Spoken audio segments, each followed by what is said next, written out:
কোরআনের কথা সবচেয়ে মানুষের কাছে দামি। কথা বলেন ঠিক না বেঠিক?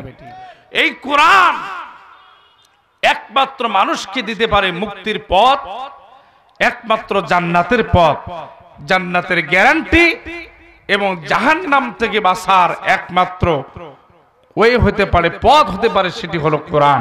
জোরে বলেন সুবহানাল্লাহ।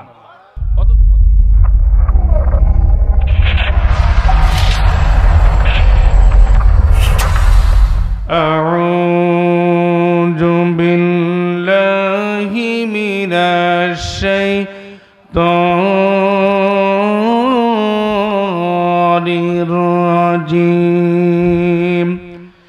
বিসমিল্লাহির রাহমানির রাহিম।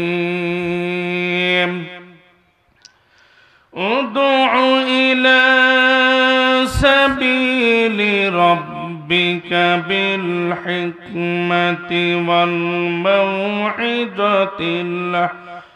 ওয়াল মাউইজাতিল হাসানা ওয়াজাদিলহুম বিল্লাতী হিয়া আহসান। ইন্না রাব্বাকা হুয়া আ'লামু বিমান দাল্লা আন সাবিলিহি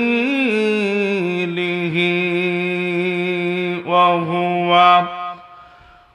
হুয়া আ'লামু বিল মুহতাদিন। সাদাকাল্লাহুল মাওলানাল আযীম। وعن أبي جر رضي الله تعالى عنه أنه قال قال رسول الله صلى الله عليه وسلم أي الأعمال أفضل؟ قال الإيمان بالله والجهاد في سبيل الله. رواه البخاري أو كما قال عليه الصلاة والسلام. জিহাদের পথে যদি লাশ হয়ে যায়, দোহাই লাগে মাগো কে দরা। জিহাদের পথে যদি লাশ হয়ে যায়, দোহাই লাগে মাগো কে দরা। দোহাই লাগে মাগো কে দরা। হাসরের মাঠে বলবে তুমি হেসে, হাসরের মাঠে বলবে তুমি হেসে, আল্লাহ আমি শহীদের মা। জিহাদের পথে যদি লাশ হয়ে যায়, দোহাই লাগে মাগো কে দরা। দোহাই লাগে মাগো কে দরা।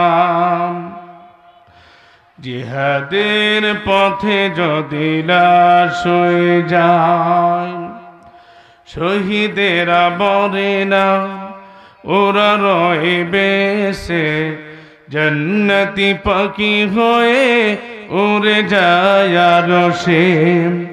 শহীদেরা মরে না মা, ওরা রয়ে বেঁচে, জান্নাতি পাখি হয়ে উড়ে যায় আরশে।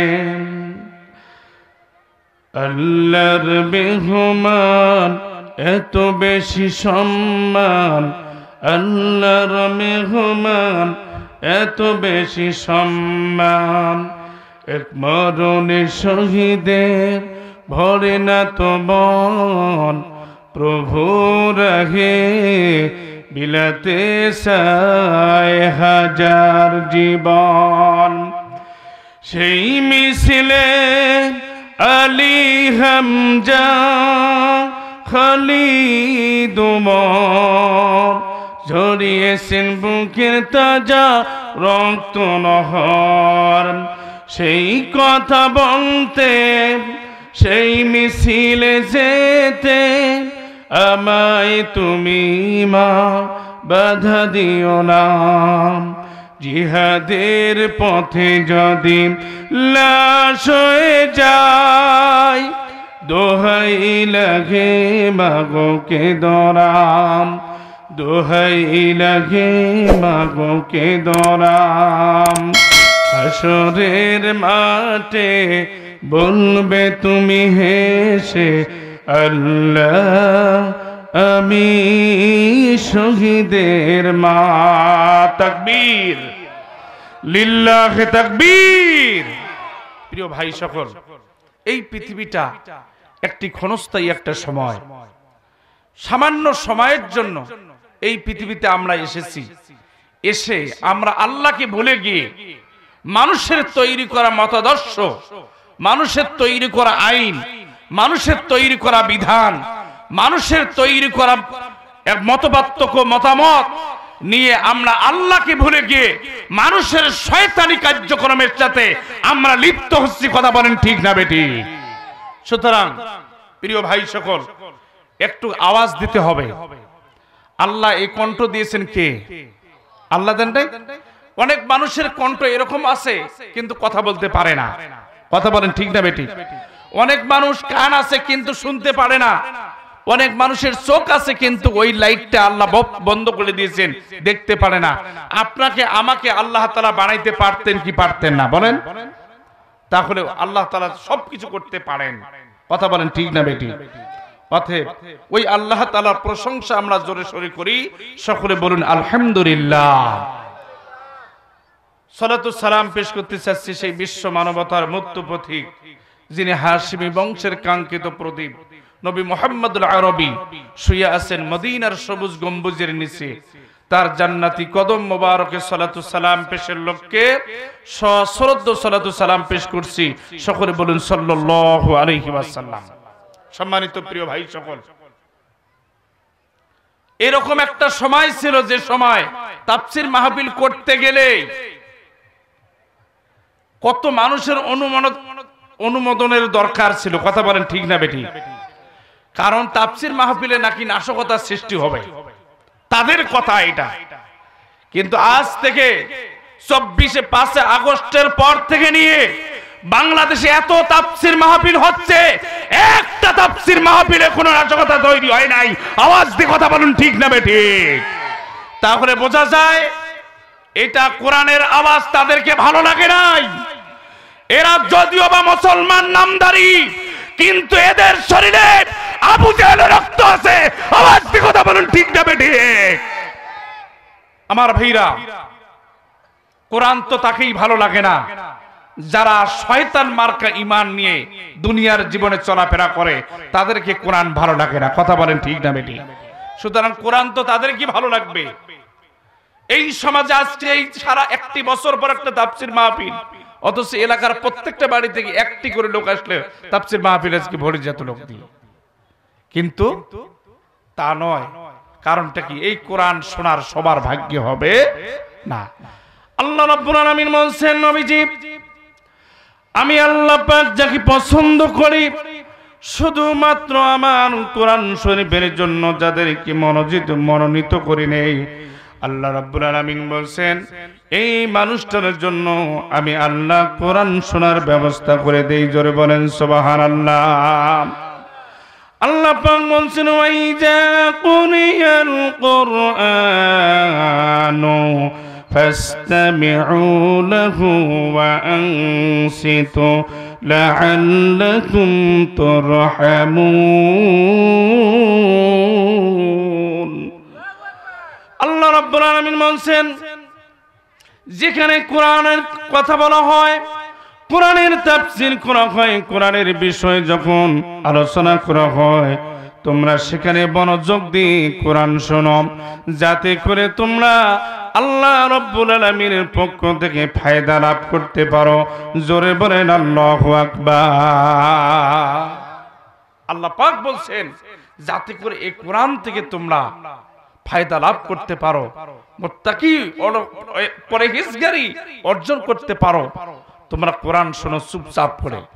আমার ভাই দুঃখ লাগে যখন এই তাফসীর মাহফিলগুলোতে মানুষ বাজারে এসে বাজারে আড্ডা দেয়।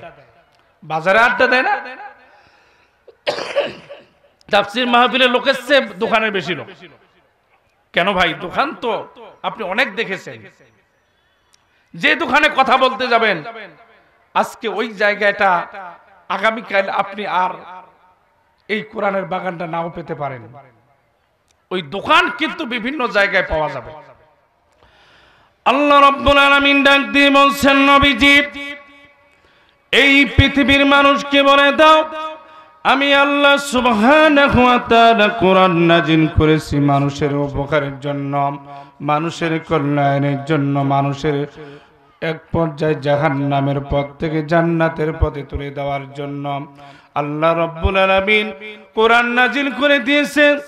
আল্লাহ রাব্বুল আলামিন কোরআন শরীফের ভিতরে ডাক দিয়ে বলছেন, নবী গো এই মানুষগুলোকে বলে দাও ওয়ানাজ্জালনা আলাইকাল কিতাবা তিবয়ানান লিকুল্লি শাইইন ওয়া হুদান ওয়া রাহমাতান ওয়া বুশরা লিল মুসলিমিন। জোরে বলেন আল্লাহু আকবার। এ ভাই আওয়াজটা ঠিক করে না কেন ভাই? ভাই আওয়াজ ঠিক করে দেন, হালকা একটু ইকো রাখেন তো। আমার ভাইরা আল্লাহ রাব্বুল আলামিন বলেন, নবীজি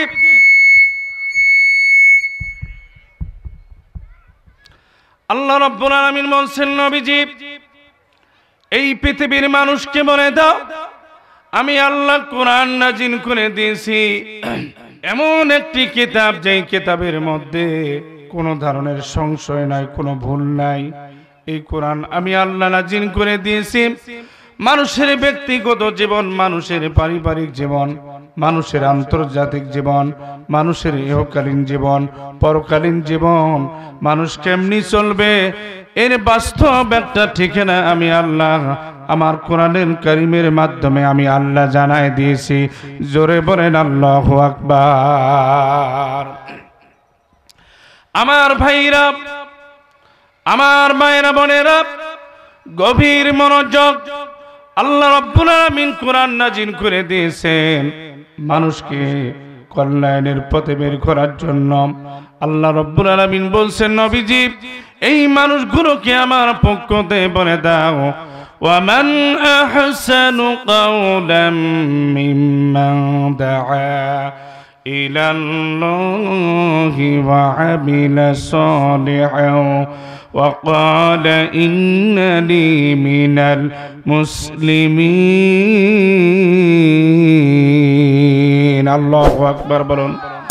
আল্লাহ রাব্বুল আলামিন যে নাকি আল্লাহর দিকে মানুষকে আহ্বান করে এবং তিনি ঘোষণা দেন যে আমি একজন মুসলমান, আমি একজন মুসলিম। আল্লাহ রাব্বুল আলামিন বলছেন তার সে আর পৃথিবীর মধ্যে কারো কথা উত্তম হতে পারে না। চিৎকার মেরে জোরে বলেন আল্লাহু আকবার। তাহলে কোরআনের কথা সবচেয়ে মানুষের কাছে দামি। কথা বলেন ঠিক না বেটি? এই কোরআন একমাত্র মানুষকে দিতে পারে মুক্তির পথ, একমাত্র জান্নাতের পথ, জান্নাতের গ্যারান্টি এবং জাহান্নাম থেকে বাঁচার একমাত্র ওয়ে হতে পারে, পথ হতে পারে, সেটি হলো কোরআন। জোরে বলেন সুবহানাল্লাহ। অথচ আমরা এই কোরআন পড়তে জানি না। কথা বলেন ঠিক না? আমাদের সন্তানদেরকে কোরআন শিখাই না।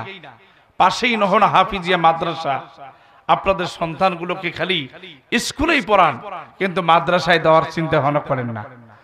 অথচ কোরআন দিয়ে যে পরিচালিত হয়, কোরআন দিয়ে যে ব্যক্তিটা তৈরি হয়, যার ভিত্তিটা কোরআন দিয়ে হয়, সে কোশ্চিন কারো কোনদিন অন্যায় অপরাধ সংক্রান্ত কার্যবলিতে, নিষিদ্ধ কার্যবলিতে লিপ্ত হতে পারে না। কথা বলেন ঠিক না বেটি? আমার ভাইরা, এজন্য আপনি যখন মারা যাবেন আপনার সামনে যখন লাশ নিয়ে আপনার সন্তান জানাজা নামাজের জন্য তৈরি হয়ে যাবে, তখন আপনি বুঝতে পারবেন আপনার সন্তানের বুকটা ফেটে যেতে চাবে। আপনার সন্তান জানাজা নামাজের জন্য যখন দাঁড়িয়ে যাবে, আল্লাহ রাব্বুল আলামিন বলবেন, তার সন্তানের চোখের পানি দেখে আল্লাহ পাক তার অতীত জীবনের অর্ধেক গুনাহগুলো আল্লাহ তাআলা মাফ করে দিবেন। জোরে বলেন সুবহানাল্লাহ। অথচ আমরা সেই সন্তান তৈরি করতে পারি নাই। এটা আমাদের জীবনে বড় ব্যর্থতা। কথা বলেন ঠিক না বেটি? আল্লাহর নবী বলছেন, সহজে যদি তোমরা জান্নাত যেতে চাও তাহলে তোমরা তিনটা কাজ করো। এক নাম্বার হলো নিজে আলেম হয়ে যাও। সুবহানাল্লাহ পড়েন। সাহাবীগণ জিজ্ঞাসা করলেন, ইয়া রাসূলুল্লাহ, আমরা যদি তা করতে না পারি? নবী সাহাবীগণ একথা বলার সঙ্গে সঙ্গে রাসূল বললেন, তাহলে তোমরা আলেমের পিতা হয়ে যাও। নবীজি বললেন, সাহাবায়ে কিরাম আবার জিজ্ঞাসা করলেন, ইয়া রাসূলুল্লাহ, সেটাও যদি আমরা সম্ভব না হয় আমরা কি বলবো? রাসূল বলছেন, তাহলে তোমরা আলেমের শত্রু হইও না, আলেমের বন্ধু হয়ে যাও। জোরে বলেন আল্লাহু আকবার। আর আজকে আমাদের দেশে বিগত দিনে আমরা দেখেছি ক্ষমতার বহির্ভূত হয়ে সে আলেমদেরকে ধরে ধরে রশিদে ঝুলিয়ে ফাঁসি দিয়েছে। কথা বলেন ঠিক না বেটি? এটি কার কাজ? ফিরাউন, নমরুদ, হামান, আবু জেহেলের গোষ্ঠীরা এই কাজ করে আলেমদেরকে বাংলার ভূমিতে ফাঁসিতে ঝুলিয়েছে। আওয়াজ দিয়ে কথা বলেন ঠিক না বেটি? আলেমদের উপর নির্যাতন করে, আলেমদের উপর বেঈমানচাবি করে, আলেমদের বিরুদ্ধে মিথ্যা জেল জরিমানা দিয়ে তারা কি আজ বাংলার ভূমিতে টিকে থাকতে পারে নাই? আওয়াজ দিয়ে কথা বলেন ঠিক না বেটি? সুতরাং যারাই হক এবং বাতিল দুইটা কখনো এক হতে পারে না। হকের বিরুদ্ধে যারা অবিসৎকার করবে, আল্লাহ রাব্বুল আলামিন হকের পক্ষে যারা থাকবে, এই হককে আল্লাহ বিজয় করেই দিয়ে ছাড়বেন। কথা বলেন ঠিক না বেঠি? অতএব যারা এই কোরআনের আওয়াজ নিষ্পত্ত করার জন্য চেষ্টা করেছে, যারা কোরআনের কথাকে বন্ধ করে যাওয়ার জন্য ষড়যন্ত্র করেছে, পৃথিবীতে কোরআনের পাখিদেরকে ধরে ধরে ফাঁসিতে পড়ছে, ঝুলিয়েছে, তারা আজকে শান্তিতে নাই। তারা আজকে শান্তিতে নাই। তাদের বাড়িতে বাতি জ্বালাবার লোক নাই। কথা বলেন ঠিক না বেটি? সুতরাং অতএব বেশি বাড়ানো ইসলাম পছন্দ করে না। কথা বলেন ঠিক না বেটি? দুপুরের খানা রেডি হয়েছে, খাবার খাবে। হাসিনা খাওয়া বাদ দিয়ে ওনার খাবার আরেকজনে খাইলো। অতএব রেজেকের মালিক কে? আল্লাহ। উনি জানতো না এই খাবার সিদ্ধ হচ্ছে, এই খাবারটা আমার পেটে যাবে কি যাবে না, জানেন? কিন্তু তারপরও তারা বলতো, তাদের ক্ষমতা পাওয়ার দেখাইছিল। কথা বলেন ঠিক না বেটি? আল্লাহ বলছেন, ওয়া মাকারু ওয়া মাকারুল্লাহ ওয়াল্লাহু খায়রুল মাকিরিন।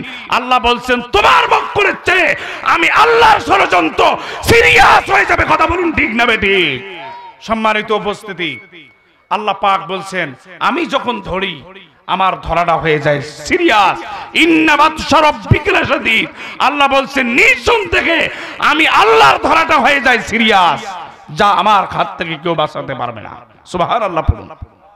আমার ভাইরা, আসুন কুরআনুল কারীম থেকে সূরা নাহল থেকে 125 নম্বর আয়াত আজকে আমি তেলাওয়াত করেছি। নাহল শব্দের অর্থ মৌমাছি। কি? মৌমাছির নামে আল্লাহ পাক একটা সূরা দিয়েছেন। আল্লাহু আকবার বলেন। আমার ভাইরা, যেই সূরা আয়াতে আমি তেলাওয়াত করেছি, এই আয়াত সংখ্যা হলো, এই সূরাটার মধ্যে আয়াত সংখ্যা হলো 128টি, রুকু হলো 12টি। সূরাটা নাজিল হয়েছে মক্কার জমিনে। জোরে বলেন আল্লাহু আকবার। কোরআন শরীফের সূরাগুলো দুইটা ভাবেই বিভক্ত, কিছু হলো মাক্কি আর কিছু হলো মাদানী। আল্লাহ রাব্বুল আলামিন সুবহানাহু ওয়া তাআলা এই কোরআনুল কারীমের সূরা নাহল আল্লাহ পাক মক্কার জমিনে নাজিল করেন। জোরে বলেন আল্লাহু আকবার। এই আয়াতের মধ্যে 25 নম্বর আয়াত, 125 নম্বর আয়াত আমি আজকে তেলাওয়াত করেছি। এর উপরে যতটুকু আলোচনা করা যায় ইনশাআল্লাহ আমরা আলোচনা করব। আল্লাহ যেন আমাদেরকে কবুল করে, বলি আমিন। এই সূরাটা নাজিল হওয়ার প্রেক্ষাপটটা হলো এই, কেন এই সূরাটা নাজিল হলো, এর শানে নজুল কি? আল্লাহর নবী মুহাম্মদুর রাসূলুল্লাহ সাল্লাল্লাহু আলাইহি ওয়াসাল্লাম যখন উহুদের যুদ্ধে অনেক মুশরিকগণ উহুদের যুদ্ধ থেকে যারা যখন পালিয়ে গেল, নবীর সাহাবীগণ উহুদের যুদ্ধে ৭০ জন সাহাবী, আল্লাহর নবীর বড় বড় ৭০ জন সাহাবী শহীদ হয়ে গেলেন। তাদের লাশগুলো যখন আল্লাহর নবী এক জায়গায় জড়ো করে দিলেন, আমার ভাইরা আপনারা দোয়া করছেন, মক্কা মদিনায় সবর করে মদিনায় উহুদের প্রান্তে যখন গেলাম, আল্লাহ রাব্বুল আলামিনের এই পবিত্র কোরআনুল কারীমের আয়াতের কথা মনে পড়ে গেল।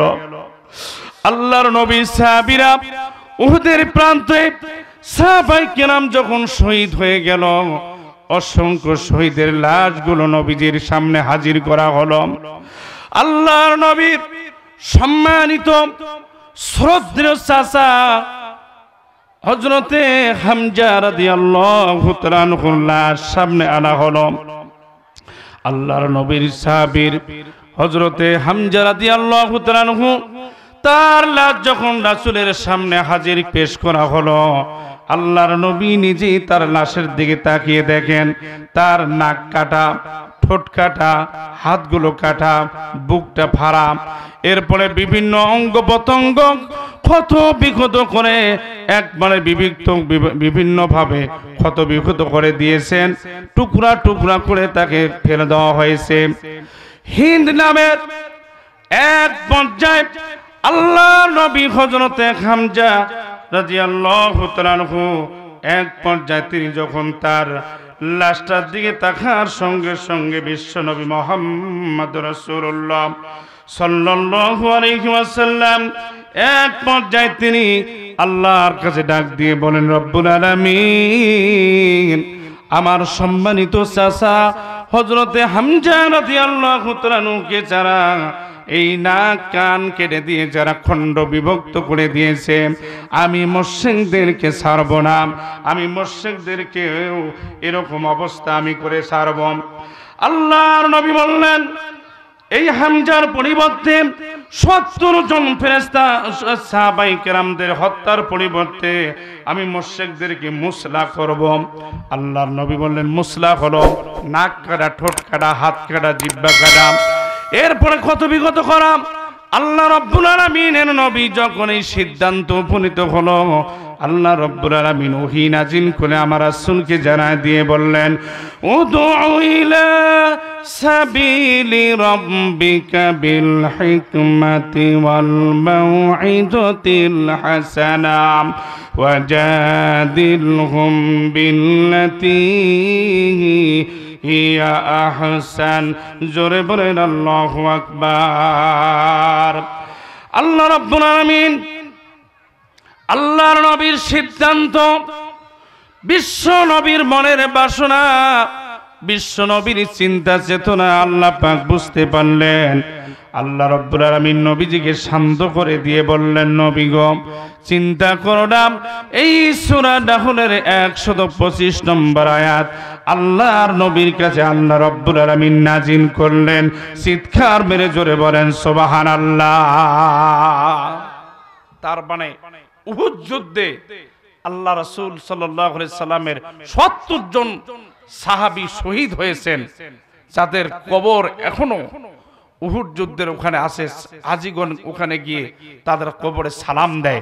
আল্লাহু আকবার বলেন। আল্লাহ আমাকে সৌভাগ্যবান বানাইছেন। আমি মনে করি আল্লাহ পাকের ঘর তাওয়াফ করা এত সহজ কথা নয়। আল্লাহ যাকে কবুল করেন, পছন্দ করেন, আল্লাহ তাকেই ওই জায়গাগুলোতে যাওয়ার তৌফিক দেন। বলেন আমিন। প্রিয় ভাই সকল, আল্লাহর নবী বলছেন, যে কাবা শরীফে ১ রাকাত নামাজ পড়ে আল্লাহ পাক তাকে ১,০০,০০০ রাকাত নামাজ পড়ার সওয়াব দিয়ে দেন। সুবহানাল্লাহ পড়েন। মসজিদে নববীতে যে ১ রাকাত নামাজ পড়ে আল্লাহ পাক তাকে ১,০০০ রাকাত নামাজ পড়ার সওয়াব আল্লাহ তাআলা আমলনামায় দেন। জোরে বলেন আল্লাহু আকবার। আমার নবীজি হযরতে হামজা রাদিয়াল্লাহু তাআলা আনহু এই অবস্থা দেখে দেখেন যে নবীজির চাচা তাকে খণ্ড খণ্ড করে বিভক্ত করা হয়েছে। হযরতে হামজা রাদিয়াল্লাহু তাআলা আনহুর দেহ খণ্ড বিখণ্ড হয়ে আছে। আল্লাহর নবী সহ্য করতে না পারে তিনি এই কাজটা করার সিদ্ধান্ত নিলেন। কিন্তু আল্লাহ পাক বলেন, নবী না, এই কাজ আপনাকে করা যাবে না। কারণ আল্লাহ তাআলা বললেন, হে নবী, তুমি তোমার রবের দিকে মানুষকে ডাকো হিকমতের সহিত, সুললিত কণ্ঠে, মধুর কণ্ঠে তুমি মানুষকে ডাকো। মানুষের সঙ্গে তুমি তর্ক করিও না, কারণ আল্লাহ রব্বুল আলামিন জানেন কারা আল্লাহর দিকে আসবেন আর কারা আল্লাহর দিক থেকে ফিরিয়ে যাবেন। আমি আল্লাহই ভালো জানি। জোরে বলেন আল্লাহু আকবার।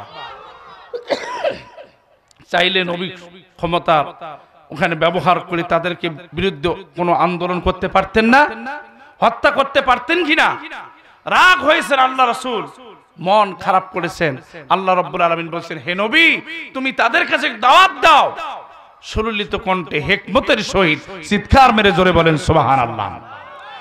আল্লাহ রাব্বুল আলামিন বলেছেন, নবীজি এই দাওয়াত দাও, উদউ ইলা সাবিলি রাব্বিকা বিল হিকমাতি ওয়াল মাউইজাতিল হাসানা ওয়াজাদিলহুম বিল্লাতী হিয়া আহসান। জোরে বলেন আল্লাহু আকবার। আল্লাহ রাব্বুল আলামিন বলেন, নবীজি গোটা পৃথিবীর মানুষের কাছে দুইটা কর্মসূচি হাতের মধ্যে নিয়ে নবীজি আপনি মানুষকে কলেমার দাওয়াত দেন। এক নাম্বার হলো সুললিত কণ্ঠে, মধুর কণ্ঠে তুমি মানুষকে আল্লাহর দিকে আহ্বান করো। দ্বিতীয় নাম্বার হলো হিকমতের সহিত তোমরা মানুষকে আল্লাহর দিকে তোমরা ধাবিত করো। আমার ভাইরা, আল্লাহ রাব্বুল আলামিন বিশ্বনবী মুহাম্মদুর রাসূলুল্লাহ সাল্লাল্লাহু আলাইহি সাল্লাম যখন এক পর্যায়ে আল্লাহর নবী যখন এই কথা এই দাওয়াত দিতে শুরু করলেন, আমার ভাইরা মদিনার জিন্দেগিতে বিশ্বনবী মুহাম্মদুর রাসূলুল্লাহ সাল্লাল্লাহু আলাইহি সাল্লাম মক্কা মদিনায় সব জায়গায় একমাত্র আল্লাহর কোরআনের এই দাওয়াত পৌঁছায় দিয়েছেন। চিৎকার মেরে জোরে বলেন সুবহানাল্লাহ। আল্লাহর দ্বীনের দাওয়াত যেমন পানির জন্য মাছ, যেমন মাছের জন্য পানি যেমন জরুরি, ঠিক একই কায়দায় একজন মানুষের জন্য দ্বীনি দাওয়াত তেমন জরুরি। কথা বলেন ঠিক না বেঠিক? আমার ভাইরা, আমার বন্ধুগণ, আমার এলাকার মুরব্বী বাবাজিরা, আমার প্রিয় ভাইরা, যুবক ভাইরা, আজকে আমাদের এলাকার ধস নেমে গেছে। দিন দিন যুবকরা নেশায় গ্রস্ত হয়ে আজকে তাদের জীবনের শরীর ক্ষতি হচ্ছে, অর্থনীতি শেষ হয়ে যাচ্ছে, নিজের পরিবারে অশান্তি লেগে আছে। আওয়াজ দিয়ে কথা বলেন ঠিক না বেঠিক? এ যুবক ভাইরা, আল্লাহর দোহাই লাগে, আল্লাহর ওয়াস্তে অনুরোধ করি বলি, যুবক ভাইরা তোমরা এগুলো পথ থেকে সরিয়ে দাঁড়াও, কারণ তোমাদের একটা ভবিষ্যৎ আছে। একটা মারাত্মক একটা জাতি নিরাপত্তার গ্যারান্টি পাবে একমাত্র এই যুবকদের জন্য। কথা বলেন ঠিক না বেঠিক? যুবকদের রক্তের বিনিময় এদেশে ইসলাম জারি হয়েছে। কথা বলুন ঠিক না বেঠিক? এই যে 5 আগস্ট, সেখানে আমাদের দেশের জামাল ছেলেরা, আমাদের রংপুরের আবু সাইদ, মুগ্ধরা, এরপরে অনেক ছাত্র ভাইরা, যুবক ভাইরা যারা অকাতরে জীবন দিয়ে বাংলার জমিন থেকে ফ্যাসিবাদকে মুক্ত করে দিয়ে এই জাতিকে একটা মুক্ত আলো বাতাস বহন করার মতো সুযোগ করে দিয়েছে। এই যুবকদের রক্তের বিনিময়ে ইসলাম বিজয় হয়েছে। সুতরাং যুবকরা যদি ভালো হয়, এ দেশ জাতি ভালো হবে। আওয়াজ দিয়ে কথা বলুন ঠিক না বেঠিক? আমার ভাইরা, যুবকদের একবার সুবহানাল্লাহ বলা আর মুরব্বীদের 100 বার সুবহানাল্লাহ বলা, তার চেয়েও যুবকদের আওয়াজই বেশি হবে। কথা বলেন ঠিক না বেঠিক? তার থেকে আমাদেরকে বেরিয়ে আসতে হবে। যদি আমরা বেরিয়ে আসতে পারি, আল্লাহ রাব্বুল আলামিন আমাদের জন্য রহমতের দরজা খুলে দিবেন। আওয়াজ দিয়ে কথা বলেন ঠিক না বেঠিক? আমার বন্ধুগণ, আমার ভাইরা, আল্লাহ রাসূল সাল্লাল্লাহু আলাইহি সাল্লাম এই পৃথিবীতে এসেছেন মানুষকে সুললিত কণ্ঠে, মধুর কণ্ঠে আওয়াজ দিয়ে মানুষকে কোরআনের দিকে আহ্বান করেছেন। আলহামদুলিল্লাহ একবার বলেন। আমার ভাইরা, আল্লাহর নবী একদিন হযরত আবু বকর রাদিয়াল্লাহু তাআলা আনহুকে নিয়ে তিনি যখন কলেমার দাওয়াত দিতে শুরু করলেন, এই দাওয়াত দিয়েছেন প্রত্যেকটা নবী রাসূলকে একটাই দাওয়াত ছিল, ইয়া কওমি ইবুদুল্লাহ মা লাকুম মিন ইলাহিন গায়রু। আল্লাহ রাব্বুল আলামিন বলেন, নবীজি এই পৃথিবীতে পৃথিবীতে যত নবী রাসূল এসেছেন সমস্ত নবী রাসূলের একটাই দাওয়াত ছিল, হে আমার জাতির লোকেরা, হে আমার দেশের লোকেরা, তোমরা আল্লাহর আনুগত্য করো। আমার ভাইরা, নবীজি হযরতে আবু বকর সিদ্দিক রাদিয়াল্লাহু তাআলা আনহু সব এক পর্যায়ে তিনি যখন দিনের দাওয়াত দেওয়ার জন্য বেরিয়ে পড়লেন, প্রচন্ড রোদ, প্রচন্ড গরমে আমার নবীজি একটা পর্যায়ে তিনি যখন রাস্তা দিয়ে হেঁটে হেঁটে যায়, আমার ভাইরা, নবীজি হযরতে আবু বকরকে ডাক দিয়ে বললেন, আবু বকর রে, হাঁটতে হাঁটতে প্রচন্ড ক্লান্ত হয়ে পড়লাম। আমি নবীজি 3 দিন পর্যন্ত না খাওয়া, পেটের মধ্যে আমার পাথর। ও আবু বকর, পারো যদি তুমি একটু পানির ব্যবস্থা করে দাও। হযরতে আবু বকর মক্কা মদিনার মধ্যে এদিক ওদিক দৌড়াদৌড়ি ছোটাছুটি করেন। আমার ভাইরা, এক পর্যায়ে 1 ফোঁটা পানির ব্যবস্থা করতে পারেন নাই। আমার ভাইরা, আল্লাহর নবী হযরতে আবু বকরকে বললেন, আবু বকর চলো সামনে দিয়ে এগিয়ে যাই, কোথাও একটু পানি পাওয়া যাবে কিনা একটু চলো আমরা দেখি। এমন সময় যেতে যেতে দেখেন একটা ছোট্ট ছেলে, মাত্র বয়স হলো প্রায় 15 থেকে 17 বছর বয়স। আমার ভাইরা, এই ছেলেটা কয়েকটা বকরি চড়াচ্ছেন। আল্লাহর নবী সাহাবী হযরতে আবু বকর দৌড়ে গিয়ে ওই লোকটাকে বললেন, ভাই, আপনার বকরি, যে বকরিটা দুধ দেয় এমন একটা বকরি আপনি আমাদেরকে দান করেন। আমার ভাইরা, একটা পর্যায়ে যুবক ডাক দিয়ে বললেন, ভাইরে, কি বলবো ভাই, আপনার চেহারা দেখে মনে হচ্ছে আপনারা কোনো একজন ভালো মানুষ হবেন, তবে আমি বুঝতে পারতেছি আমি একজন রাখাল, উকবা ইবনে মুইদের রাখাল, আমি তার বকরি চারাই, কিন্তু এই বকরিগুলো আমি আপনাকে যদি একটা দেই, সেখান থেকে দুধ যদি দহন করে আপনারা খান, আমি ওই মালিকের কাছে কি জবাব দেব? অতএব আপনাকে আমরা বকরি দিতে পারবো না।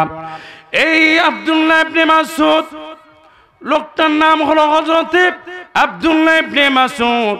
তিনার এই কথা শোনার পর হযরতে আবু বকর রাদিয়াল্লাহু তাআলা আনহু আস্তে আস্তে করে রাসূলের কাছে গিয়ে বললেন, নবীজি, এই ছেলেটা যদিও মুসলিম নয়, কিন্তু তারপরে তার আমানতদারি দেখলাম, ওই ছেলেটা বকরি আমাদেরকে দিতে পারবে না। এই বকরিগুলো ওনার নয়, এই বকরিগুলো হলো অন্য একজন মানুষের। উকবা ইবনে মুইদের আল্লাহর নবী একটা পদক্ষেপের পর একটা পদক্ষেপ বাড়ায় দিয়ে আল্লাহর নবী একটা পর্যায়ে, আমার ভাইরা, নবীজির সামনে এগিয়ে গেলেন।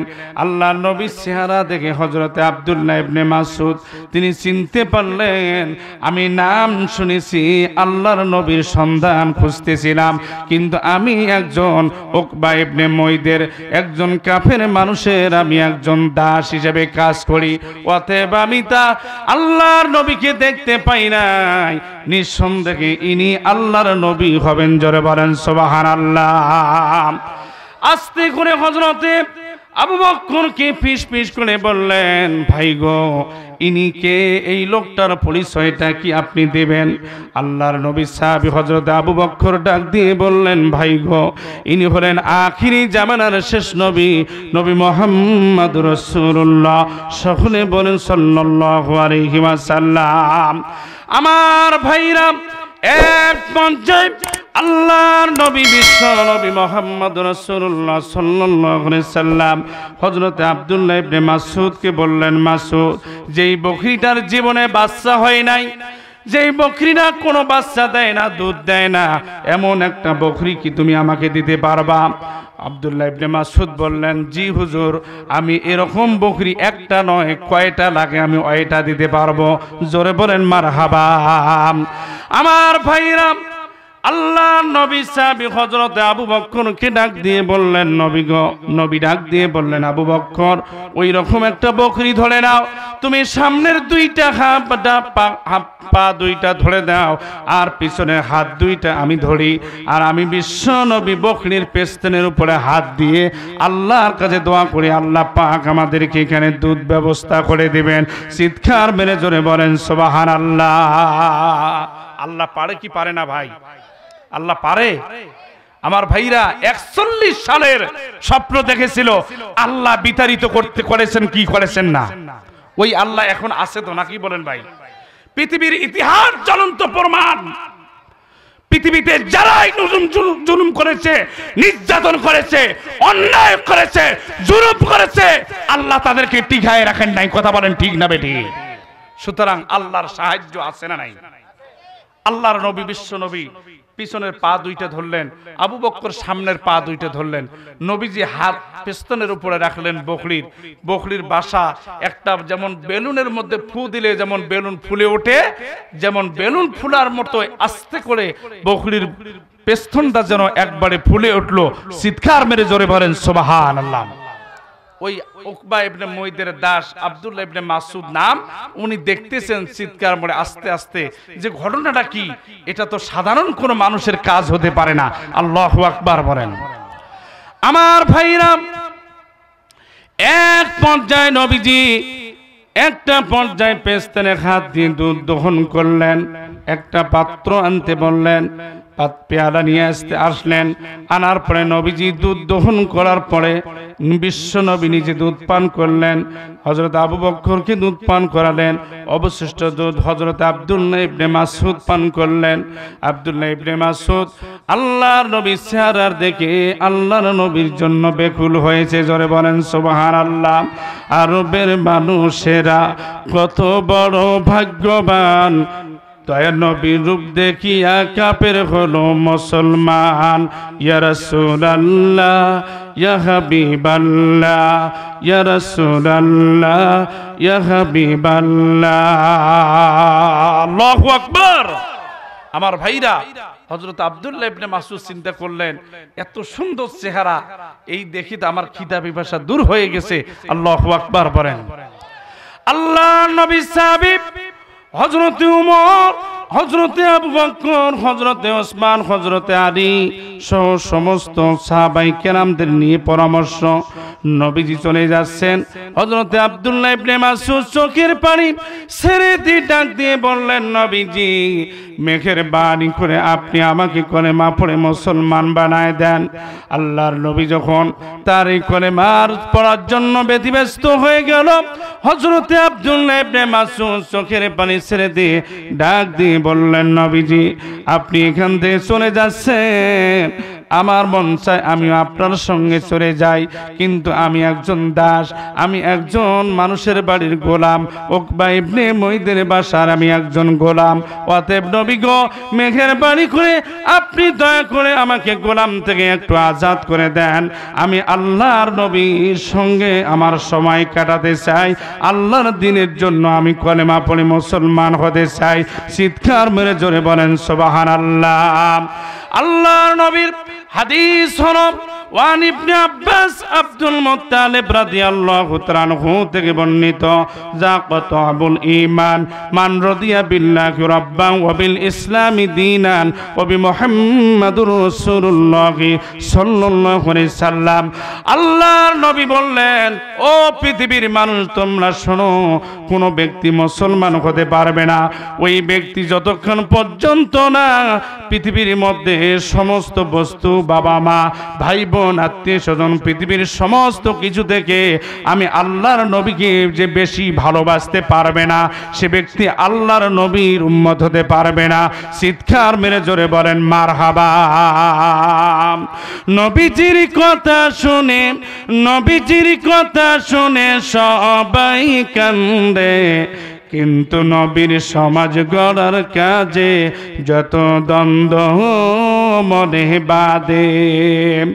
নবীজির কথা শুনে, নবীজির কথা শুনে সবাই কান্দে, কিন্তু নবীর সমাজ গড়ার কাজে যত দ্বন্দ্ব মনে বাদে। ঠিক কি না আমার ভাইরা? আল্লাহর নবী তিনিও কান্দেন। আব্দুল্লাহ ইবনে মাসউদকে আস্তে করে চোখের পানি মুছে দিয়ে নবীজি বাড়িতে চলে গেলেন। সাহাবায়ে কেরামদেরকে নিয়ে মশওয়ারা করে বললেন, সাহাবীগণ তোমরা শোনো, আব্দুল্লাহ ইবনে মাসউদকে তোমরা যাও উকবা ইবনে মুইদের বাসা থেকে তাকে আজাদ করে নিয়ে আসো। কত দিরহাম লাগবে তাকে তুমি আজাদ করে নিয়ে আসো। আল্লাহ নবী সাহাবী হযরত আবু বকর চলে গেলেন তাকে আজাদ করার জন্য। এক পর্যায়ে উকবা ইবনে মুইদ একটা দাবি করে বসলো, আহারে এক পর্যায়ে আব্দুল্লাহ ইবনে মাসউদকে যদি তোমাদের নিয়ে যেতে হয় মেঘের বাণী করে আমি তাকে ছেড়ে দিতে পারি, তবে আমার একটা শর্ত আছে। এই আব্দুল্লাহ ইবনে মাসউদকে যদি তোমরা নিয়ে যেতে চাও 1000 খেজুর বাগান 1000 গাছ লাগানোর পরে একটা খেজুর বাগান লাগাই দিতে হবে। এই 1000 বাগানের মধ্যে যতক্ষণ পর্যন্ত বাগানে খেজুর আসবে না, বাগানের ছড়াগুলো আসবে না, যতক্ষণ পর্যন্ত খেজুর হবে না, এই ফলটা যতক্ষণ পেকে যাবে না, ততক্ষণ পর্যন্ত আব্দুল্লাহ ইবনে মাসউদকে আমি আজাদ করে দিতে পারবো না।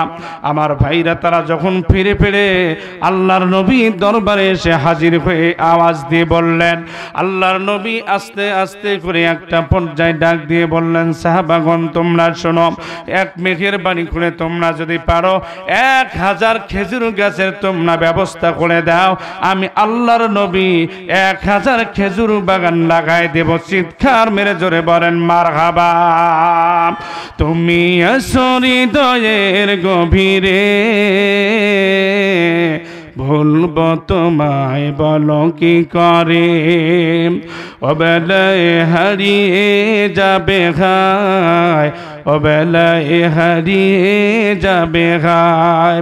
যতবার তোমারে খুঁজেছি কোরআনের পথ তো বুঝেছি, নিজেকে চিনেছি হে রাসূল নবীজি তোমার পাঠানো ঠিকানা পরে। জোরে বলেন মারহাবা। আমার ভাইরা, আল্লাহর নবী সাহাবী হযরত আব্দুল্লাহ ইবনে মাসউদ হাউমাউ করে কাঁদতেছেন, আর নবীজি বললেন সাহাবাই কেরামদেরকে বললেন, তোমরা যাও 1000 খেজুরের গাছ তোমরা ব্যবস্থা করো। আলহামদুলিল্লাহ একবার বলেন। এই বাগানটা কোথায় আছেন? মক্কা মদিনায় যারা যাবেন মসজিদে মুনাওয়ারার পাশে আল্লাহ রাব্বুল আলামিনের বিশ্ব নবীর নিজে হাতে লাগানো 1000 খেজুরের বাগান ওখানে আসে। জোরে বলেন সুবহানাল্লাহ। আমার ভাইরা, এক পর্যায়ে নবীজি আস্তে আস্তে করে যখন বিশ্ব নবী মুহাম্মদুর রাসূলুল্লাহ সাল্লাল্লাহু আলাইহি সাল্লামের সাহাবীগণ খেজুর বাগান খেজুরের গাছ সংগ্রহ করতে শুরু করলেন, হযরত ওমর রাদিয়াল্লাহু তাআলা আনহু 1000 খেজুর গাছের বাগান খেজুরের চারাগুলো হযরত ওমর হাতের মধ্যে নিয়ে আসেন। আল্লাহর নবী নিজে হাতে খেজুরের বাগান লাগাই দিলেন। আমার ভাইরা, আল্লাহর নবী 999টা গাছ তিনি নিজ হাতে লাগালেন। হযরত ওমর রাদিয়াল্লাহু তাআলা আনহু মনে মনে ভাবতেছেন, আমি একটা গাছ আমি নিজ হাতে লাগাই দেখব। আল্লাহর নবী জয়টা গাছ লাগাইছেন, সঙ্গে সঙ্গে গাছগুলোকে আল্লাহ জিন্দা করে দিয়েছেন। জোরে বলেন সুবহানাল্লাহ। সঙ্গে সঙ্গে গাছগুলো বড় হয়ে গেল, আর সঙ্গে সঙ্গে গাছের মধ্যে খেজুরের বাধা আসলো। চিৎকার মরে জোরে বলেন মারহাবা। আমার ভাইরা, এই অদৃশ্য অলৌকিক দৃশ্য হযরত ওমর দেখে। আল্লাহর নবী সাহাবী হযরত ওমর মনে করলেন, একটা টেস্ট করার জন্য, আমি পরীক্ষা করার জন্য আমি ওমর নিজ হাতে একটা গাছ লাগাই দিয়েছি। কিন্তু আল্লাহর নবী গাছগুলো লাগানোর শেষে সঙ্গে সঙ্গে সব বাগানের খেজুরগুলোর মধ্যে খেজুর আসলো, ছড়া আসলো, বাধা আসলো। কিন্তু আল্লাহর নবী সাহাবী হযরত ওমর যেই বাগানে গাছটা লাগাইছেন ওই গাছটার মধ্যে কোনো খেজুর নাই। চিৎকার করে জোরে বলেন আল্লাহু আকবার। ওই ইহুদি এসে একটা একটা করে বাগান গাছ গুনতেছেন, গুনে 999টা বাগানের মধ্যে খেজুর আসছে, একটা গাছের মধ্যে খেজুর নাই। ওই কাফের ব্যক্তি বলতেছেন যে একটা গাছে কেন খেজুর নাই, আমি নেব না। আল্লাহর নবী বলতেছেন এইটা কখনো হইতে পারে না। হযরত ওমর আমিরুল মুমিনিন আস্তে আস্তে করে নবীজির দরবারে কাকুতি মিন্নতির সহিত ডাক দিয়ে বললেন, লাব্বাইক ইয়া রাসূলুল্লাহ সাদাই, নবীজি আমার পিতামাতা আপনার পায়ের উপর কুরবান হয়ে যাক। আল্লাহর নবী গো, মেঘের বাড়ি করে আপনি আমাকে মাফ করে দেন। আপনার অজান্তে আমি পরীক্ষা করার জন্য একটা গাছ আমি নিজে লাগাইছি, ওই গাছটাতে খেজুর আসে নাই। চিৎকার করে জোরে বলেন আল্লাহু আকবার। আল্লাহর নবী হযরত ওমরকে বললেন, ওমর রে, দ্রুত গতিতে তুমি এই খেজুরের গাছটা তুলে নাও, আমার হাতের মধ্যে দাও, আমি বিশ্ব নবী আবার এই গাছটা লাগাই দেই, আল্লাহর কাছে দোয়া করে দেই। নিঃসন্দেহে আমার আল্লাহ সুবহানাহু ওয়া তাআলা আবার এই গাছটার মধ্যে খেজুর দিয়ে দিবেন। জোরে বলেন মারহাবা। আল্লাহ রাব্বুল আলামিন করতে পারেন কি পারেন না? হযরত ওমর গাছটা তুললেন, তোলার পরে রাসূলের হাতে তুলে দিলেন। নবীজি নিজ হাতেই গাছটা লাগাইলেন, খেজুর আসলো, ছড়া আসলো, বাধা আসলো। আল্লাহ পাক সুবহানাহু ওয়া তাআলা বিশ্ব নবীর দোয়া কবুল করেছেন। জোরে বলেন সুবহানাল্লাহ। আমার ভাইরা, এমন নবী হযরত আব্দুল্লাহ ইবনে মাসউদকে কাফেরের কাছ থেকে আজাদ করে নিয়ে এসেছেন। জোরে বলেন আল্লাহু আকবার। এই দৃশ্য দেখার পর কাফের ব্যক্তি চিন্তা করলেন, উকবা ইবনে মুইদের চিন্তা হলো, আহারে 1000 খেজুর বাগান, এই খেজুরের বাগানটা এখনো আছে।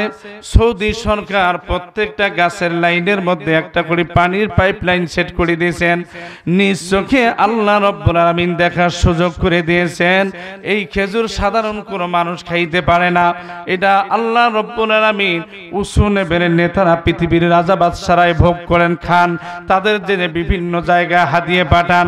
আল্লাহ রাব্বুল আলামিন খেজুরের মধ্যে এত মহত্ব গুরুত্ব দিয়েছেন। নবীজি বলছেন, ওই খেজুর যদি কোনো মানুষ প্রতিদিন 3টা করে খেজুর খায়, আল্লাহ রাব্বুল আলামিন বলছেন এই পৃথিবীর জমিনে জিন ও ইনসানের অনিষ্ট থেকে ওই ব্যক্তিকে আল্লাহ নিরাপত্তা দিয়ে দিবেন। চিৎকার মেরে জোরে বলেন সুবহানাল্লাহ। আমার ভাইরা, আল্লাহর নবী সাহাবী হযরত আব্দুল্লাহ ইবনে মাসউদ যখন তিনি আসলেন, আব্দুল্লাহ ইবনে মাসউদ এমন একজন সাধারণ কোনো ব্যক্তি নন। নবীজির যুগে 4 জন মুফাসসির সবচেয়ে বেশি বড় মুফাসসির ছিলেন। তার মধ্যে হযরত আব্দুল্লাহ ইবনে আব্বাস একজন হযরত আব্দুল্লাহ ইবনে মাসউদ রাদিয়াল্লাহু তাআলা আনহু। আমার ভাইরা, আব্দুল্লাহ ইবনে মাসউদ রাদিয়াল্লাহু তাআলা আনহু তিনি একদিন আল্লাহর নবীর কাছে দোয়া করলেন, নবীজি আপনি বলে দেন এই কলেমার দাওয়াত দেওয়ার জন্য আমি বেরিয়ে পড়ব। আমার আল্লাহ সুবহানাহু ওয়া তাআলা কোরআন শরীফের ভিতরে ডাক দিয়ে বললেন, উদউ ইলা সাবিলি রাব্বিকা বিল হিকমাতি ওয়াল মাউইজাতিল হাসানা ওয়াজাদিলহুম বিল্লাতি হিয়া আহসান। জোরে বলেন আল্লাহু আকবার। আল্লাহর পাক বললেন, নবীজি 2টা কর্মসূচি নিয়ে মানুষকে কলেমার দাওয়াত দাও। 1 নম্বর হলো সুরেলিত কণ্ঠে, 2 নম্বর হলো হিকমতের সহিত মানুষকে আল্লাহর দিকে আহ্বান করো। এই হিকমত মানে মুফাসসিরিন কিরাম বর্ণনা করছেন, হিকমত মানে করে চুপ করে থাকা নয়, হিকমত মানে অন্যায়ের কাছে মাথা নত করা নয়, হিকমত মানে হলো আসল কথাটা কৌশলে মানুষের সামনে পেশ করা, এটার নাম হলো হিকমত। আমার ভাইরা, আল্লাহ নবী মুহাম্মদ রাসূলুল্লাহ সাল্লাল্লাহু আলাইহি সাল্লাম যখন সূরাতুর রহমান, এই সূরা রহমান বিশ্ব নবী নিজেই তেলাওয়াত করে সাহাবায়ে কেরামদের মাঝে মুখস্থ করায় দিলেন। আল্লাহর নবী ডাক দিয়ে বললেন, আমার সাহাবীগণ, সূরা রহমান আজকে পাহাড়ের উঁচু চূড়ায় পড়ে কাফেরদেরকে কে শোনায় দিতে পারবা বলো? বড় বড় সাহাবীরা আছেন, কেউ হাত উঠান না, ভয়ে কাতর হয়ে আছেন। আল্লাহর নবী সাহাবী হযরত আব্দুল্লাহ ইবনে মাসউদের কানের মধ্যে এমন থাপড় লাগাই দিয়েছেন, আব্দুল্লাহ ইবনে মাসউদের কানের পর্দা ফেটে গিয়েছে, রক্ত বেরিয়ে পড়ছে। আল্লাহর নবীর কাছে দৌড়ে দৌড়ে আল্লাহর নবীর কাছে হাজির হয়ে বলছেন, নবীজি দেখেন দেখেন আপনার পবিত্র কোরআনুল কারীম, আপনার কথা অনুপাতে কোরআন শরীফ তেলাওয়াত করে মানুষকে শোনাচ্ছিলাম, এমন সময় আবু জেহেল এসে আমার কানটা ফাটাই দিয়েছেন, রক্ত বেরিয়ে ভেঙে পড়ছেন। আল্লাহ নবী দোয়া করে দিলেন, হযরতে আব্দুল্লাহ ইবনে মাসউদের কানের শব্দ কানটাকে আল্লাহ রাব্বুল আলামিন ভালো করে দিয়েছেন। চিৎকার মেরে জোরে বলেন সুবহানাল্লাহ। আমার ভাইরা, আব্দুল্লাহ ইবনে মাসউদকে কোরআন বলার কারণে আবু জেহেল কানের একটা পর্দা ফাটায় দিয়েছেন। কিন্তু বদরের যুদ্ধ যখন হয়েছিল, আবু জেহেলকে এক পর্যায়ে দুইটা ছোট্ট সন্তান মাজ এবং মুআজ, এই দুইজন মাজ এবং মুআওয়াজ, এই দুইজন দৌড়ে গিয়ে আবু জেহেলকে কতল করার জন্য সিদ্ধান্ত নিলেন। আল্লাহর নবী সাহাবী মাজ এবং মুআওয়াজ দুইজন আস্তে করে গিয়ে হযরতে আব্দুর রহমানকে ডাক দিয়ে বললেন, চাচা গো, যেই আবু জেহেলটাকে আপনি দেখায় দেন আজকে, আবু জেহেল যিনি আমার নবীকে বড় কষ্ট দেন, আমরা দুই ভাইয়ে যাব, আমরা দুই ভাই আবু জেহেলকে দুনিয়া থেকে বিদায় করে দেব। আমার ভাইরা দুই ভাই আবু জেহেলকে হত্যা করার উপক্রম করে ফেললেন। আমার ভাইরা ওই সময় আব্দুল্লাহ ইবনে মাসউদ নিজের তরবারিটা তৈরি গিয়ে নিয়ে আবু জেহেলের দুইটা কান ফুটা করে দিয়েছেন। তারপরে আবু জেহেল দুনিয়া থেকে জাহান্নামের টিকিট নিয়ে বিদায় হয়েছেন। চিৎকার জোরে বলেন আল্লাহু আকবার। অতএব ভাইজান, আল্লাহ যদি কোনোদিন কোনো বান্দা যদি আপনার উপর অন্যায়ভাবে জুলুম করেন, আল্লাহ তার দ্বিগুণ জুলুম করবেন। কথা বলেন ঠিক না বেঠিক? আমার ভাইরা, এই পৃথিবীতে আল্লাহ রাব্বুল আলামিন যুগে যুগে নবী রাসূলকে পাঠায় দিয়েছেন একটি মাত্র কারণ। আল্লাহ পাক বলছেন, নবীজি আমার পক্ষ থেকে মানুষকে দাওয়াত দিয়ে দাও, ইয়া আইয়ুহার রাসূল বাল্লিগ মা উনজিলা ইলাইকা মির রাব্বিক ওয়া ইল্লাম তাফআল ফামা বাল্লাগতু রিসালাতাহু ওয়াল্লাহু ইয়াসিমুকা মিনান নাস ইন্নাল্লাহা লা ইয়াহদিল কওমাল কাফিরিন। আল্লাহু আকবার। আল্লাহ পাক বলছেন, হে নবী, আপনি এই কলেমার দাওয়াত দিবেন, আপনাকে কেউ আপনার ষড়যন্ত্র করে পৃথিবীতে টিকে থাকতে পারবে না। জোরে বলেন আল্লাহু আকবার। সুতরাং এই পৃথিবীতে যারা কোরআনের দাওয়াত দিবে, কোরআনের দাওয়াত যারা বন্ধ করবে, আল্লাহ পাক বলছেন তাকেই আমি আল্লাহ বন্ধ করে দেব। কথা বলেন ঠিক না বেটি? তোমরা নিষিদ্ধ করতে আসছো যাদেরকে, তারা তো ঠিকই আছে, কিন্তু নিষিদ্ধ করার আগে তোমরাই নিষিদ্ধ হয়েছো। কথা বলেন ঠিক না বেটি? সুতরাং আল্লাহ পারে কি পারে না? আমার ভাইরা, আমার যুবক ভাইরা, আমার মা বোনেরা, এই পৃথিবীতে আল্লাহ রাব্বুল আলামিন যুগে যুগে নবী রাসূলকে পাঠিয়েছেন একটি মাত্র মিশন, দ্বীনের দাওয়াত। এই দ্বীনের দাওয়াত দিতে গেলে সেখানে জুলুম আসবে, ফাসিকদের কাফেরদের পক্ষ থেকে দ্বীনের দাওয়াতের জুলুম আসবে। এটাকে অপেক্ষা করে আল্লাহর জমিনে আল্লাহর কোরআনের জন্য দাওয়াত দিতে গিয়ে যদি কোনো ধরনের বাধা প্রতিবন্ধকতা হয়, সেখানে আপনাকে আমাকে ঝাঁপিয়ে পড়তে হবে। এটাই হলো ঈমানের দাবি। কথা বলেন ঠিক না বেঠিক? আল্লাহর নবী বলছেন, এই পৃথিবীতে আল্লাহ রাব্বুল আলামিন সুবহানাহু ওয়া তাআলা মানুষকে পাঠায় দিয়েছেন, আল্লাহর পাক দ্বীন দিয়েছেন, কোরআন দিয়েছেন। এই কোরআনের মাধ্যমে মানুষ জীবন যাপন করবে। কথা বলেন ঠিক না বেঠিক? কিন্তু কোরআন ছেড়ে দিয়ে ওই কার্ল মার্কস, অ্যারিস্টটল, হেগেলের আইন দিয়ে পৃথিবীতে কোনো মানুষ শান্তি পেতে পারে না। কথা বলেন ঠিক না বেঠিক? সম্মানিত ভাই সকল, তারা বলেছিল এক সময় মানুষটা কি বানর থেকে এসেছিল। কথা বলেন ঠিক না বেঠিক? আসলে যারা বান্দর মার্কা, তারাই কিন্তু এই বান্দরামির মার্কা কথাবার্তা বলে। কথা বলেন ঠিক না বেঠিক? আমার ভাইরা, বানর থেকে মানুষ আসে নাই। মানুষকে আল্লাহ রাব্বুল আলামিন সুন্দর উত্তম চরিত্র, উত্তম ভাবে সৃষ্টি করেছেন। জোরে বলেন সুবহানাল্লাহ। আল্লাহ বলছেন যে লাকাদ খলাকনাল ইনসানা ফি তাকওয়িম। আল্লাহ বলছেন যে আমি সুন্দর করে, আমি আল্লাহ পাক তোমাদেরকে সৃষ্টি করেছি, আমি আল্লাহ মানুষকে বানাইছি। সুবহানাল্লাহ। পৃথিবীর মধ্যে শ্রেষ্ঠ জাতি হলো একমাত্র মানুষ। কথা বলেন ঠিক না বেটি? এই জন্য যুবক ভাইরা, আমি আপনাদেরকে উদাত্ত আহ্বান জানাবো, আমরা শ্রেষ্ঠ আমরা উত্তম জাতি, আমরা কেন ওই পচা খাবারগুলো খাবো? কথা বলেন ঠিক না বেটি? যেগুলো খেয়ে নিজের শরীর খারাপ, সংসার খারাপ, অর্থনীতি খারাপ। আমার যুবক ভাইরা প্লিজ অনুরোধ করি বলি, আজকের এই মাহফিল থেকে শিক্ষা নিয়ে যান। খবরদার নেশা পানিতে আপনারা যাবেন না। পৃথিবীতে আল্লাহ তাআলা আমাদেরকে এই দুনিয়ার জমিন থেকে আমাদেরকে মুসাফির হিসেবে আমাদেরকে পাঠিয়েছেন।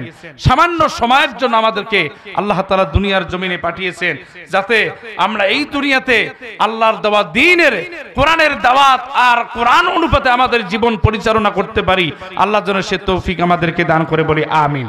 মা বোনেরা, 2 নম্বর স্বামীর খেজমত করা, 3 নম্বর হলো রমজান মাসে রোজা করা, 4 নম্বর হলো 5 ওয়াক্ত নামাজ পড়া। এই 4টে কাজ করবেন, আপনাদের জন্য আল্লাহ পাক জান্নাতের দরজা 8টি খুলে রেখেছেন। আলহামদুলিল্লাহ একবার বলেন। মা বোনেরা, আল্লাহর হস্তে মেহেরবানি করে এই 4টি কাজ করবেন। আল্লাহ তাআলা আপনাদেরকে এই 4টি কাজ করার তৌফিক দান করুন, বলে আমিন।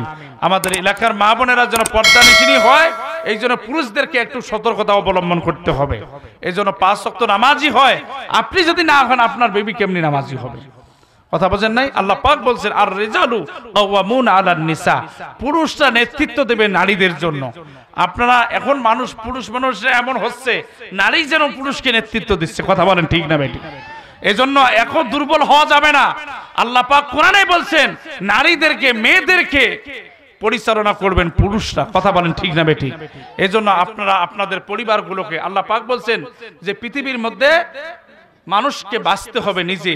ইয়া আইয়ুহাল্লাযিনা আমানু কু আনফুসাকুম ওয়া আহলিকুম নার, হে ঈমানদার লোকেরা, তোমরা নিজে বাঁচো, নিজের পরিবারকে বাঁচাও, তারপর নিজের পরিবার প্রতিবেশীদেরকে বাঁচাও, তারপরে নিজের দেশবাসীকে বাঁচাও। এটা আল্লাহর হুকুম।